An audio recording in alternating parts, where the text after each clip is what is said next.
വസുദേവസുതം ദേവം കംസചാണൂരമർദ്ദനം ദേവകീ പരമാനന്ദം കൃഷ്ണം വന്ദേ ജഗദ്ഗുരും. ജഗദ്ഗുരുവായ ഭഗവാൻ ശ്രീകൃഷ്ണന് നമസ്കാരം.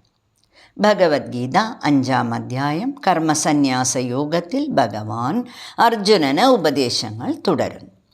കർമ്മയോഗത്തിലൂടെ നിഷ്കാമമായി ഈശ്വരാർപ്പണമായി കർമ്മങ്ങൾ ചെയ്ത് കർമ്മസന്യാസവും തുടർന്ന് മനഃശുദ്ധിയും നേടി ഉള്ളിലുള്ള ആത്മചൈതന്യം പ്രകാശിക്കാൻ തുടങ്ങും എന്ന് ഭഗവാൻ പറയുന്നു. ഇങ്ങനെ ഉള്ളു തെളിഞ്ഞ് ജ്ഞാനം പ്രകാശിക്കാൻ തുടങ്ങിയാൽ കർമ്മയോഗി വിവേകിയും ആത്മാവിൽ ഉറച്ച ബുദ്ധിയുള്ളവനുമായി ജീവാത്മാവിനെ അറിയാനും അടുക്കാനും തുടങ്ങും. അവൻ പ്രകൃതിയിലെ സദാ മാറി മറിഞ്ഞുകൊണ്ടിരിക്കുന്ന ബാഹ്യവിഷയങ്ങളിൽ ആസക്തിയില്ലാത്തവനായി തീരുന്നു.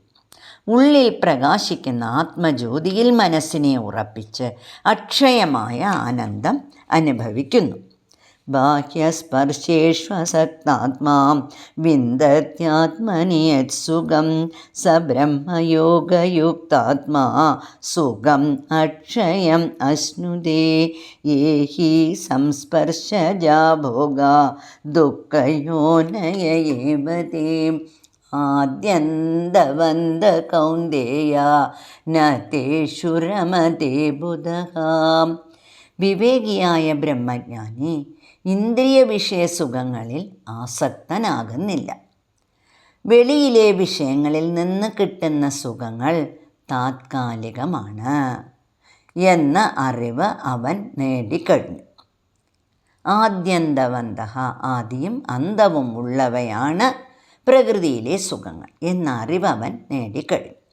അതുകൊണ്ടവൻ ബാഹ്യവിഷയങ്ങളിലൊന്നും ആസക്തനാകുന്നില്ല. ബാഹ്യവിഷയങ്ങളിൽ പ്രിയമോ അപ്രിയമോ ഇല്ലാതെ സുഖദുഃഖങ്ങൾക്കിടം കൊടുക്കാതെ ആത്മാനന്ദത്തിൽ കഴിയുന്ന യോഗിക്ക് ഈ ശരീരത്തിലിരുന്നു കൊണ്ട് തന്നെ കാമക്രോധങ്ങളെയും രാഗദ്വേഷങ്ങളെയും ജയിക്കാൻ സാധിക്കും. ഹൃദയത്തിനുള്ളിൽ ആത്മസൂര്യൻ സദാ പ്രകാശിക്കുന്നതിനാൽ അജ്ഞാനമാകുന്ന അന്ധകാരം പൂർണ്ണമായും നീങ്ങിയ ജ്ഞാനി ശരീരമാണ് താൻ എന്ന അജ്ഞത മാറി ജീവാത്മാവാണ് താൻ എന്ന ബോധം നേടി ബ്രഹ്മജ്ഞാനിയായി തീരുന്നു. യോന്തസുഖോ അന്തരാരാമാ തദാന്തർജ്യോതിരേവ യഃ സയോഗി ബ്രഹ്മനിർവാണം ബ്രഹ്മഭൂതോധിഗച്ഛതി. തുടർന്ന് ഭഗവാൻ പറയുന്നു, ലഭന്തെ ബ്രഹ്മനിർവാണം ഋഷയ ക്ഷീണകൽമഷാഃ ഛിന്നദ്വൈതായതാത്മാനഃ സർവഭൂതഹിതേ രതാഃ. ജ്ഞാനികൾ ക്ഷീണകൽമഷ എന്ന് വെച്ചാൽ പാപം നീങ്ങി, ഛിന്നദ്വൈത മനസ്സിൽ നിന്ന് ജ്ഞാനങ്ങളെല്ലാം മാറി, യഥാത്മാനഃ എന്ന് വെച്ചാൽ ആത്മനിയന്ത്രണം നേടി ബ്രഹ്മനിർവാണം അല്ലെങ്കിൽ മോക്ഷം പ്രാപിക്കുന്നു. ബ്രഹ്മജ്ഞാനികൾ സർവഭൂതഹിതേരതാഃ അതായത് എല്ലാവരുടെയും നന്മയ്ക്ക് വേണ്ടി പ്രവർത്തിക്കുന്നു.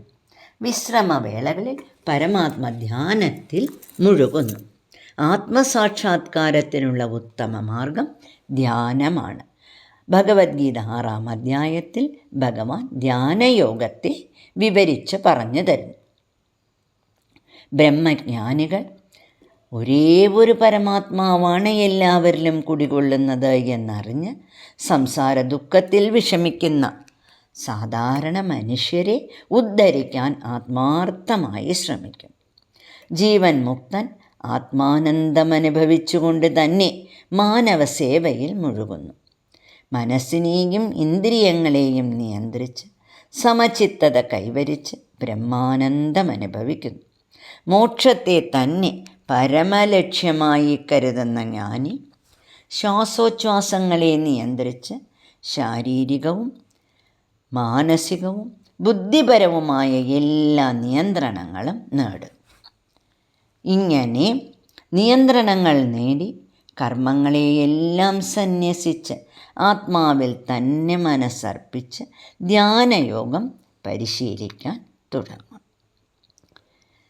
ധ്യാനയോഗം തുടരുന്തോറും ആത്മചൈതന്യം തെളിഞ്ഞ് പ്രകാശിക്കുന്ന ബ്രഹ്മജ്ഞാനി ധ്യാനയോഗത്തിലൂടെ ജീവാത്മാവിനെ സർവജീവികളുടെയും സുഹൃത്തായും നാം ചെയ്യുന്ന യജ്ഞം, തപസ് മുതലായ സത്കർമ്മങ്ങളെ സ്വീകരിക്കുന്ന ഭോക്താവായും സർവലോക മഹേശ്വരനായും അറിഞ്ഞ് ആത്മസാക്ഷാത്കാരം നേടി പരമശാന്തി അനുഭവിക്കുന്നു.